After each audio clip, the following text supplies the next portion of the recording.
Alright guys, welcome to today's video. I don't know if this is the title of the video or not. I bought a car. It doesn't have power steering. It is definitely a little bit of a hoopty, but if you recognize what we're in, it's a Turbo SR, baby! We got an S15 spec R, and it is rough, something. This is my first time driving it. Yeah, I came with a Vertex wheel, I didn't even notice that. Let's see if this Johnny will do a burnout. Feels like it's about to fall apart, so my confidence in it is not the highest, but I'm chilling. Burnout or donut? Chilling right now. It's got like 12-inch wide wheels. Not bad. No power steering.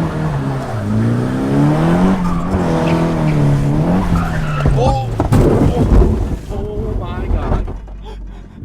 I need to turn the car off. I might have just cracked the oil pan. Oh my god. Well, the good news is the good thing is the frame rails are already on this thing, so I have no seat. That just happened with... Bro. We just board slid this thing. Man, I got carried away. This happens a lot. Wow. Well, now you get to see the outside. Who the put a puddle there? Yeah, who put a compound there? Is the oil pan good? Of course it's on the lowest car too. I don't know if it's leaking oil or not. Yeah. I mean, ta-da! I got this car for almost half the price I paid for that roller. It is rough. The car is already falling apart, so if there's any damage, I swear I didn't do it. It's got a cool Kazama wide body kit. It's got a forged SR20 in it, so that's neat. Yeah. Supposedly. It's been through a lot of hands and a lot of the stuff I'm not sure about the car, but half the price of what I paid for a roller. The idea is to basically just take any of the spec R stuff off of this that I want on the yellow car, and then hopefully I'm left with enough parts to have sort of like a chaser style build in terms of like kind of like a beater S15 that I can drive. I really liked how the Yashio factory cars drove in Japan, so if I can kind of replicate that in a very simple, like almost stock like build, it'd be really cool. Dude, look at this. I almost want to roll it back just for a thumbnail. No. No. And as much as I would love to talk more about this S15, I need to interrupt you with a quick break and a word from our sponsor. Today's video, guys, is brought to you by a long-term sponsor of the channel.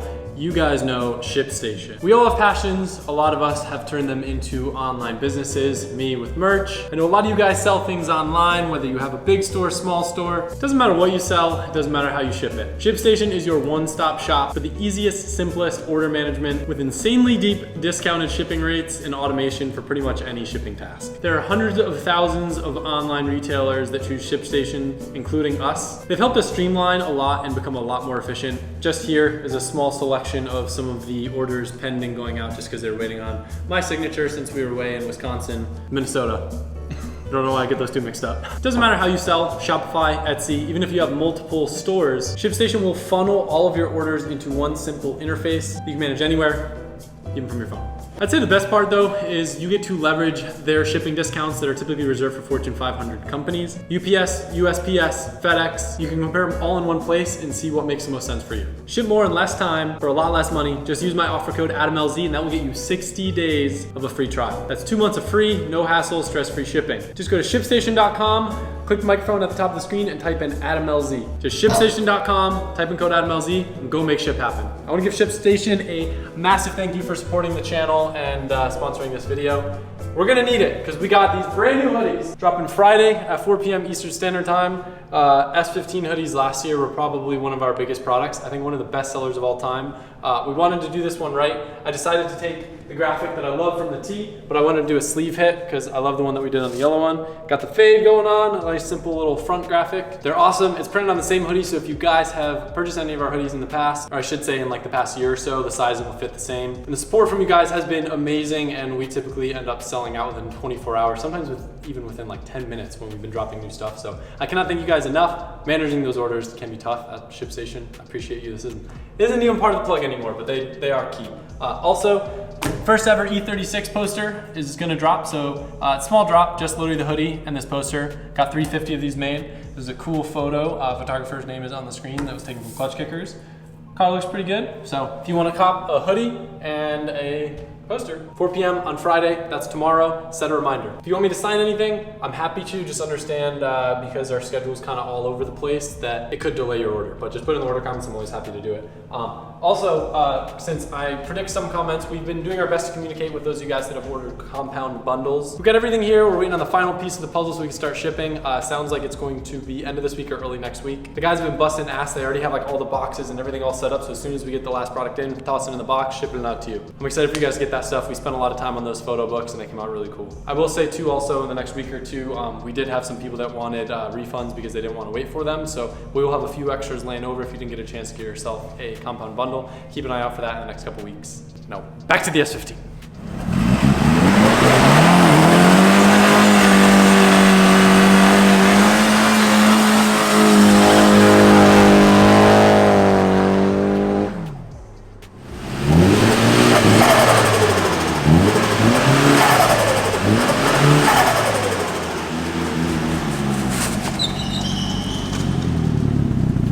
I don't want to make this a huge deal. This is not going to be, again, this is another thing that is just kind of on the back burner and just going to be tabled off to the side, but there is a purpose for it. I really want to do Drift Week in an S chassis. This would be the car for it. It's rough. There's damage underneath. There's damage everywhere. It actually looks not so bad right now. I do have the skirt for it and a mashed up front bumper. Kazama wide body inside. It's got a steering wheel. It's got one seat. It is a Spec R, so it's got the goodies, you know, it's got the Spec R diff and cluster, and it's got the turbo engine. It's missing a rear bumper. The thought process with this car was I had been messaging the guy that owned it for a bit, and he wanted to get out of it. He needed a better daily, and the price was right to the point where I know, kind of like the Chaser, these cars are getting so expensive that I would never have one as a drift car. But this is like, I don't know, like the perfect opportunity to still get one at a decent price. It's rough. It's got a head gasket, I could see that. Good. Supposedly, this engine has a forged bottom end, which would be cool because I could just throw like my turbo kit from my S13, like very similar setup on it, make like 400, 450, and it would rip. But the idea would be just a well-balanced street car. Right now, it has like some camber mods with big hot-boy wheels and mirrors that don't have holes in them. There's actually some really good wheels. Yeah. You want to buy them? No, but I'm just letting you know. They're nice. Did I DB this tire? No, that's Stance Boy. People drive on that? Mm-hmm. Don't act like you don't know. Yeah, but something was loose in the front because when I was drifting, I don't know if you could feel Michael's. Yeah. Clip that. Clip that, please. Huh? Clip? People know. People know what I mean. Clip what? Nothing. Ta-da! So, I will say there's talk and there is a document that says that this was a hero car from Fast and Furious. Not gonna make that the title of this video. I take it with a grain of salt because there's really nothing on the car that connects it to that, except for one document that does have the VIN from this car on it. So supposedly this was a hero car, so this may have been one of the Mona Lisas in Fast and Furious Tokyo Drift, but the price that I paid does not reflect that, nor do I think anyone would ever want this car as a hero car because everything on it's changed. There's nothing that's original.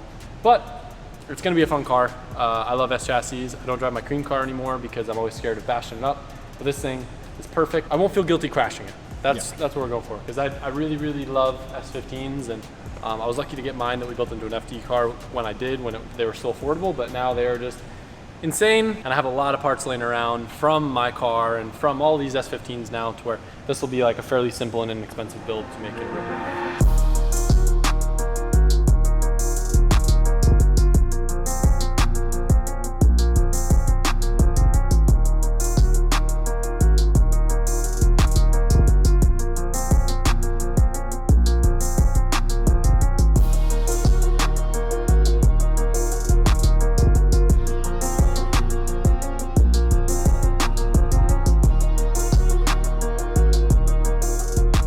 Guys, it's the next day.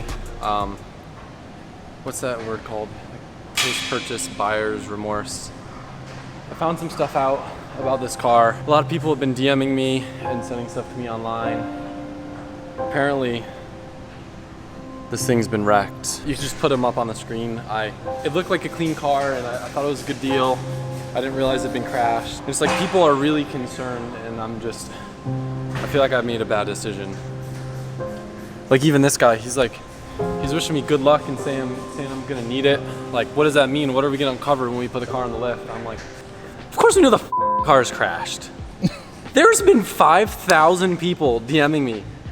I have never seen a car with so much clout surrounding it. It is honestly blowing my mind. There's like probably like a dozen people that seem to have owned this car in the past couple of years. Everyone's like, bro, dude, that thing's a roach. There's posts all over the internet about me buying this car. I know that it's been crashed. That is the reason. I'm excited that it's been crashed so I can drift it with zero remorse. I do want to add that Paul, the guy that I bought this car from, super nice guy, super honest, super transparent about the whole thing. Even warned me about all these people because every time he had tried listing the car, it's just like this wave of gatekeepers that come in and like, don't buy that car. That car should never be sold. It's terrible. It's a drift car. It's not a It's an S chassis. Yeah, exactly. Dude, this is like blowing my mind. It's so funny. I'm gonna have Mike put the photos on the screen of like the crash and everything. But yo, dude, homie's like, good luck, you're gonna need it. Wait, that's that car? Yeah, dude, it's the car. Really? Yeah. And Mona Lisa. Well, and then there's this whole argument, like, was it a movie car, was it not? And then There's multiple ones. bro, dude, there's like 3,000 people that have owned this car. It's like the most owned S chassis in the USA ever, and that says a lot. But anyway, there's also some cool photos of what the car looked like when it was nice. So I'll have Mike put those on the screen. Yeah, look at that, the oil pan chilling there. Bro, I didn't know that the oil pan's been off and in the dirt. What the? Hopefully I want a they cleaned refund. You guys, leave me alone. So we actually had the plug that we needed to get the main line up and running. Freddie's little side project has been kind of figuring this thing out, learning it, setting it all up. I haven't seen it in action yet, but I've heard it. Fill them in more hub dyno things. The main difference for me is learning the software. I've only used Mustang dynos and Dynajets. This is a lot more in depth with everything. So the coolest thing about this is you can do steady state tuning. So you can have the dyno hold you at any RPM you want, and then it spits out real-time horsepower and torque. So I was able to, I started playing with the VVTi just to dial in the cam. So I put it back to wastegate spring, which is 15 pounds of boost, and I played with VVTi, which took, I don't know, probably an hour and a half, and I was able to pick up anywhere from 30 to 50 foot-pounds of torque under 5,000 RPM. But if I understand correctly too, since you're able to hold it at a certain RPM, you could vary the load at that RPM and like hit load cells that you might not be able to hit on a roller dyno. Yeah. Right? Yeah, so let's say I wanted to hold me at 3,500. It'll hold me at 3,500, and I can go from almost full vacuum, not full vacuum, but like light cruise, to any amount of boost the motor will produce at that RPM range. So I already did some of that, and cleaning up the fuel table, it looks different already. Yeah. Not saying before it was bad, but this is just a different method of tuning, and it's more accurate, but it takes a lot more time. The best thing is because drift cars see such varying load, hitting those load cells we may not hit on roller dyno is key, because you know you got to think we're constantly under load, and then like the tires might hit a slick spot, or you'll be spinning, so you're not seeing full boost, or like it's not like a drag car where ideally in a perfect world you have full traction and you're full throttle the whole time. We're just like on and off and partial throttle, half boost, full boost, no boost. I'm excited to feel the difference. I did not think there would be 50 foot-pounds of torque left in this thing down low. Yeah, and that's, you can like view the data here, different areas. It still need to set up everything. This is AFR, I don't have it hooked up. You can do fuel pressure, injector duty cycle, whatever you want really. It's a lot to get used to. How hard was it to put the car on the rollers? I know, technically not roller hubs. We'll film like kind of like a more in-depth thing the next car we do, but like I said, this has kind of been Freddie's side project, just getting to learn it, and then we'll have a more in-depth video later, but it's pretty exciting, so I didn't want to just not show you guys anything. It wasn't bad. Johan actually did it while setting up like the computer and stuff, but I think his first time took him under 10 minutes. That's not bad. That's like quicker than strapping down a car. Yeah, and it's just like jack it up, take the wheels off. They move pretty easy. They actually have two casters right at the center gravity point of the hub, so you just push down on it and you can kind of steer it and steer it in, tighten it up. So it's not too bad. So right now, the only thing that we're kind of waiting on, the electrician's going to come back on Friday and wire in a different breaker, because the fan that comes with it needs a lot more amps than the rest of everything else, and it will trip the breaker if we run it. So we've been running just a small little tiny fans. One thing that I'm not a huge fan of hub dynos is I feel like the footage is less exciting, and you know, people don't traditionally do like a typical full sweep, and it kind of sounds weird and like rev hangs. When you do a full sweep, I don't know if you've done, well, I mean, I guess you have done one. done a couple. Does it sound like a normal dyno? Yeah, you can play with the ramp rate. It's what it's called. It's like how fast it accelerates per second, like RPM wise. If you do it super fast rate, it'll sweep quick, or if you do a long sweep, it takes longer time. These miss some heat, huh? Yeah. Jesus Christ. Mike, put your hand on this. Yeah. Yeah, Get that's some hot. cookies on these. It's hot. Yeah. I'm hot. Yeah, it's toasty. I'm sweaty. We're already like turning into little bougie and we're like, let's close the door, run the AC, and get an exhaust vent for the car. And next thing you know, we'll just start dynoing the engines in an engine room, not even in the car. And then we'll just stop doing that altogether. And we'll Funny enough, you got a perfect room Yeah, I for know. it right here. Can we do a pass? I want to hear it. Let's do it.